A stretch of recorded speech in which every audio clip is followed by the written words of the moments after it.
Hola hola, bienvenue sur l'envol des mots. J'espère que vous allez bien. Aujourd'hui nous voici pour le dernier bilan du Pumpkin Autumn Challenge. Parce que ça y est, j'ai fini le Pumpkin Autumn Challenge. Je suis très contente de mes lectures. Et voilà, ça y est, donc je vais vous présenter du coup les dernières lectures que j'ai faites. Et puis voilà, en vous disant juste 2-3 mots dessus. Et après nous passerons donc à ma palle de novembre. Parce que là, ma palle de novembre, du coup, vous ne la connaissez pas du tout. Donc, j'ai très hâte en plus de lire les livres que j'ai choisis pour novembre. Donc, voilà. Nous allons déjà commencer par la première lecture que j'ai fait en octobre. Oui, ça, en octobre. J'ai lu donc l'intégrale des Larmes Rouges de Georgia Caldera, qui a été une lecture qui, si vous me suivez sur Instagram, ou même sur un vlog que j'ai fait sur la chaîne, vous savez que ce livre, je l'ai beaucoup apprécié, mais il y a aussi des choses qui m'ont un peu fait lever les yeux au ciel, on va dire ça comme ça, voilà, certaines choses qui m'ont un peu énervée, mais dans l'ensemble, c'était une très bonne trilogie pour Halloween, tout ça, et puis cet univers magique et tout, enfin, j'ai adoré, voilà, j'ai adoré, c'est trop bien, c'est trop bien, tout simplement, donc voilà, première trilogie que j'ai lue. Et qui est donc, dernière trilogie que j'ai lue au mois de... pour le Pumpkin Autumn Challenge, et qui est une bricasse, voilà. Ensuite, j'ai continué avec un thriller, qui est donc L'illusion de Maxime Chatham. Donc ce livre-là, c'est pareil, j'ai quand même beaucoup aimé, j'ai bien apprécié ma lecture, tout ça, j'ai passé un bon moment avec l'illusion. Mais voilà, ce n'est pas le meilleur de Maxime Chatham, et voilà. Mais il est sympa, il est vraiment bien à découvrir, moi j'ai trouvé, et personnellement je ne me suis pas ennuyée dans cette histoire, donc voilà. Après, je vous en parlerai bien plus en détail dans un avis lecture, là c'est juste vite fait 2-3 mots sur ce que j'en ai pensé. Ensuite, j'ai lu le Aurélie Valagne, donc la cerise sur le gâteau, et ça c'est pareil, c'est une lecture trop douce, trop mignonne, toute douce, tout ça, qui m'a fait rire, qui m'a fait verser quelques petites larmes à la fin, mais vraiment c'était très bonne lecture. Je vous le conseille d'ailleurs celui-là. Ensuite, je suis partie dans du classique avec Frankenstein de Mary Shelley. Je vous disais que moi là, Frankenstein, je l'avais découvert grâce aux adaptations cinématographiques. Là, j'ai enfin pu découvrir l'histoire et franchement, c'est pépite. C'était tellement bien, j'ai tellement adoré lire cette histoire. En plus, nous avons des petites illustrations de temps à autre, donc non, vraiment, c'était... Si vous n'avez jamais lu Frankenstein encore, foncez.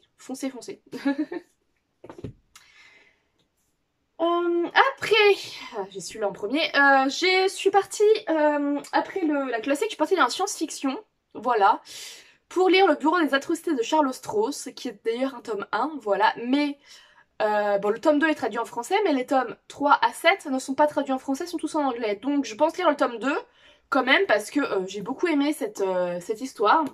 Voilà, ce livre de science-fiction, là, j'ai quand même beaucoup aimé. Après, voilà, j'ai pas tout compris, parce que bon, il y a des termes un peu spécifiques, tout ça. Mais, voilà, j'ai beaucoup aimé cette histoire, j'ai beaucoup aimé suivre les aventures de Bob. Et vraiment, c'était très sympa, et je pense me pencher sur d'autres livres de cet auteur. Et enfin, excusez-moi, le coup de cœur du mois revient au... Donc, Les jours où je suis née de Valérie François chez Hugo Roman. Vraiment, ce livre est juste une pépite fois 1000. Je ne comprends pas pourquoi on n'en parle pas assez sur YouTube, sur Instagram ou même ailleurs. Voilà, je n'ai même jamais vu en magasin, donc c'est pour vous dire.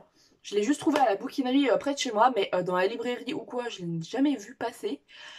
Et vraiment, ce livre est juste une pépite. Juste, allez le découvrir. Allez le découvrir, voilà, je vous en reparle de toute façon dans un avis lecture plus détaillé, mais celui-là, vraiment foncez, achetez-le, lisez-le, vous allez être surpris je pense. Enfin moi en tout cas j'étais quand même assez surprise de cette histoire et en bien, vraiment en bien. Donc voilà. Du coup ce mois-ci j'ai lu, attendez, 3, 4, 5, 6, 7, 8 livres. 8 livres ce mois-ci, donc mois de novembre j'ai pas chômé, voilà. Attendez, je ramène mon petit tabouret de livres pour... Voilà. ma palle de novembre, parce que maintenant nous allons passer à ma palle de novembre. Je vais passer un petit peu plus longtemps là sur les livres par contre. Donc au mois de novembre, je vais commencer, j'ai déjà commencé d'ailleurs, une nouvelle saga, parce que vous savez, hein, un mois, une saga avec moi, et du coup, la première saga que je vais lire, enfin que j'ai même commencé à lire, c'est Phobos, voilà. Donc jusqu'au livre Origine. Donc voilà, comme vous pouvez voir, j'ai déjà commencé un petit peu, voilà, j'ai lu une centaine de pages, mais je vais recontinuer après. Voilà, je vais... Voilà. Donc, Phobos... Oh là. Je vais vous lire les résumés, là. Ce sera plus simple. 6 filles, 6 garçons, 6 minutes pour se rencontrer, l'éternité pour s'aimer. Ils sont les 12 astronautes du programme Genesis. L'émission de speed dating est la plus folle de l'histoire destinée à créer la première colonie humaine sur Mars. Léonore est l'une d'entre eux. Elle a signé pour la gloire, elle a signé pour l'amour, elle a signé pour un aller sans retour. Même si le rêve vire au cauchemar, il est trop tard pour regretter. Tu m'étonnes qu'il est trop tard pour regretter. Moi, là où j'en suis, je ne suis pas encore là où le cauchemar commence, parce que je suis qu'au tout début, hein, voilà. Mais vraiment, déjà, les 100 premières pages, j'aime déjà bien, voilà. Après, à voir par la suite, hein, bien entendu, hein, voilà. Mais j'aime déjà pas mal ma lecture. Après voilà, oui, le gouvernement, enfin ceux qui ont fait le programme, ceux qui ont créé le programme, cachent des choses. Bon voilà, nous, en tant que lecteurs, nous savons ce que les programmateurs du programme, eh ben, on sait ce qui est censé leur arriver à ces 12 jeunes du coup, mais eux ne le savent pas, voilà.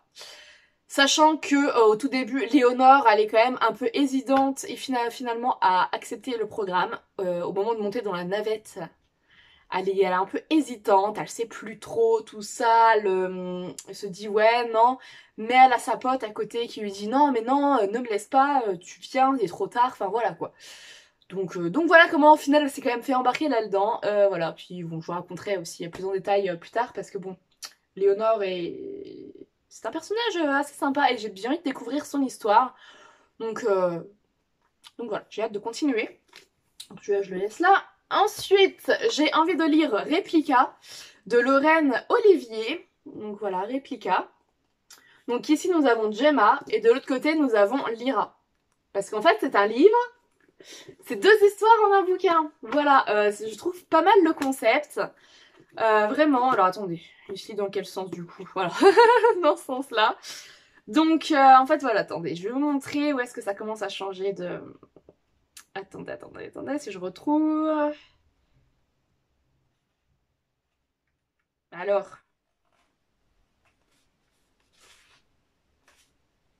Voilà. Donc, vous voyez, là c'est la... Attends, ouais. Là, c'est l'endroit, donc ici, c'est la fin de la première histoire, et ici, c'est le début de la deuxième histoire, mais qui est donc à l'envers.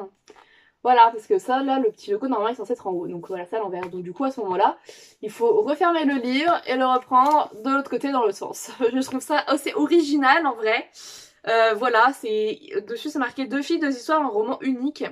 J'imagine que ces 2 filles sont liées l'une à l'autre. Voilà, donc là, il n'y a pas de résumé. Donc du coup, je ne sais pas du tout de quoi ça va parler. Il y a juste les petites phrases dessus qui disent...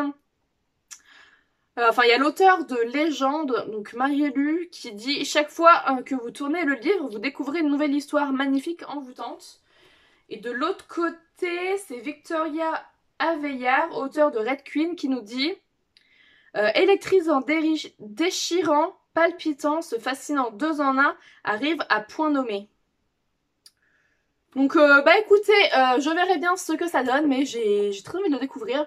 Voilà, Lorraine Olivier, voilà, c'est mieux. J'ai lu des livres d'elle, mais le dernier, j'étais un peu mitigée, hein, si je me souviens bien. C'était quoi le dernier que j'ai lu? Oh, attendez, je sais plus. Oh, ça commence à... Hein. Oui, c'est Absence, voilà. Heureusement que derrière, il y a les autres livres de l'autrice. Ouais, c'est Absence que j'ai lu et que, enfin en dernier, et que j'ai trouvé assez mitigé, mais voilà, après c'est pas parce que un livre, j'ai trouvé un livre mitigé que les autres le seront également, hein, voilà, donc que je vais celui-là dans ma palle et j'ai très très envie de le découvrir parce qu'il m'intrigue. Il m'intrigue énormément, sachant qu'en plus il n'y a même pas de résumé, je sais pas du tout de quoi ça parle, juste deux filles, deux histoires et voilà, c'est tout. C'est tout. Mais d'un côté, est-ce qu'on a besoin d'en savoir plus pour commencer un livre? Non, franchement non, on n'a pas besoin. Ensuite, je voudrais lire aussi Ce qui fait battre nos cœurs de Florence Inkel, aux éditions Cirrose. Oui, je vous ai pas dit les éditions. Pour Replica, c'est aux éditions Le Livre de Poche Jeunesse. Et pour Phobos, c'est Pocket Jeunesse. Voilà. Donc ici, c'est donc Cirrose, la maison d'édition. Voilà, un petit livre assez sympa. Et celui-là, je l'ai pris parce que il m'intrigue énormément. Quand je l'ai acheté au magasin, bah, il y a un an? Non, il y a 2 ans. Il y a 2 ans, je crois que j'ai ce livre dans ma palle.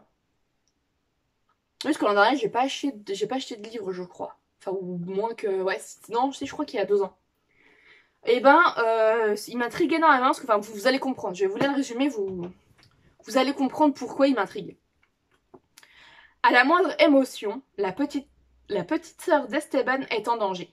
Elle vit avec un cœur artificiel bas de gamme. En 2030, le marché propose pourtant des organes performants, fabriqués par la société organique.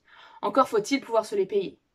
Désespéré, Esteban kidnappe Leila, une jeune fille célèbre car artificielle à 96%, ainsi que Noah, le riche héritier d'organique. Le deal? Il relâchera les otages s'il obtient un nouveau cœur pour sa sœur. Commence une nuit de cavale retransmise en direct sur les réseaux sociaux. Voilà. Moi, tout ce qui est comme ça, un peu, on va dire, robotique, parce que, enfin, voilà, tout ce qui est organes artificiels, tout ça, c'est des choses qui m'intéressent énormément. J'aime beaucoup lire ce genre de choses. Et là, du coup, ben, voilà. Je vais pouvoir, du coup, découvrir ça dans ce roman. Qui va se lire vite parce que c'est écrit assez gros quand même, donc voilà, ça va se lire assez vite. Mais j'ai vraiment très hâte de découvrir cette histoire, voilà, de voir comment ça va se finir, si ça se finit bien, si ça se finit mal, si je ne sais pas. Si la société du coup a décidé de changer un petit peu les choses par rapport au prix des organes, tout ça organique, enfin artificiel quoi. À voir, à voir, à voir. Mais en tout cas, j'ai très très hâte et puis ça se passe en 2030.